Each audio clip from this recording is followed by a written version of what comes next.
नमस्कार दोस्तों, आज फिर आपके लिए एक नई कहानी लेकर आए हैं। इंसान के सभी के दुखों का कारण बोलना ही है, क्योंकि आवश्यकता से अधिक बोलना ही दुखों का कारण बनता है। इसलिए कम बोले, सटीक बोले, मधुर बोले और सबसे जरूरी जितनी आवश्यकता हो उतना ही बोले। ऊर्जा का नष्ट होना है व्यर्थ का बोलना। जानिए चुप रहने के कितने हैं फायदे। मौन की शक्ति। वाणी या बोलना ही नहीं बल्कि मौन में भी शक्ति होती है। यही कारण है कि धर्मों में मौन को बहुत महत्व दिया गया है। वैज्ञानिकों द्वारा भी इस बात को माना गया है कि सेहत से मौन का गहरा संबंध है और इससे मानसिक शांति मिलती है। मौन से विचारों में एकाग्रता आती है और रचनात्मकता बढ़ती है। इसलिए जितने भी साधु संत या तपस्वी हुए, सबने मौन रहकर और ध्यान लगाकर ही संसार के गूढ़ ज्ञानों को प्राप्त किया। दुखों का कारण है बोलना। हमारे जीवन में एक नहीं बल्कि बहुत सारे दुखों का कारण बोलना ही है, क्योंकि हमारी समस्या यही है कि हम चुप नहीं रह सकते। हमेशा कुछ न कुछ बोलते ही रहते हैं और आपके बोलने के कारण ही आधे से ज्यादा दुख निर्मित होते हैं। परिवार में कलह-क्लेश का कारण भी हमारा बोलना ही होता है। आप जितनी भूख उतना भोजन खाते हैं, जितनी जरूरत उतना कार्य करते हैं, लेकिन क्या आपने इस बारे में कभी सोचा है कि आप कितना बोलते हैं? क्या आप उतना ही बोलते हैं जितनी आवश्यकता है या अनावश्यक ही सारे दिन बोलते हैं? इस बारे में कभी अकेले बैठकर जरूर सोचिए कि आज आपने दिन भर में कितना बोला, क्या बोला और सबसे जरूर कि क्यों बोला।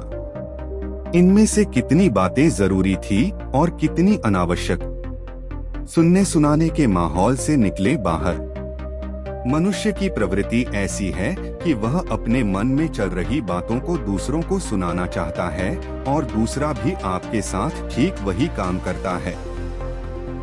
ये बातें किसी अन्य या तीसरे व्यक्ति से संबंधित हो तो सुनने सुनाने का काम और भी दिलचस्पी से होता है। आप फिर जब कभी भी बैठते हैं तो इन्हीं बातों को फिर से दोहराया जाएगा और फिर से इन्हीं बातों पर विचार करेंगे।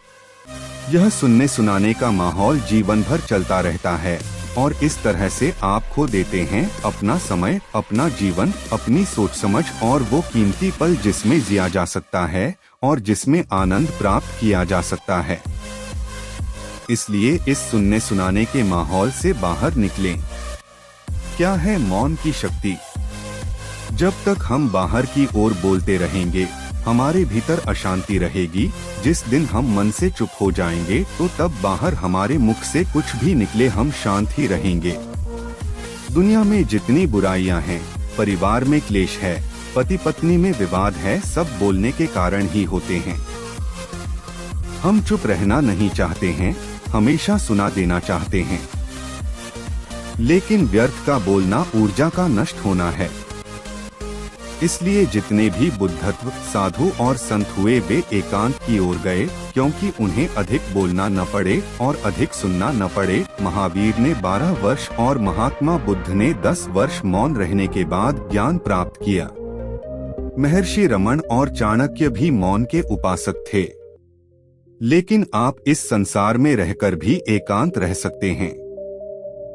इसके लिए आपको अपनी उन ऊर्जाओं को बचाना होगा जिसे आप व्यर्थ के शब्दों में नष्ट कर देते हैं।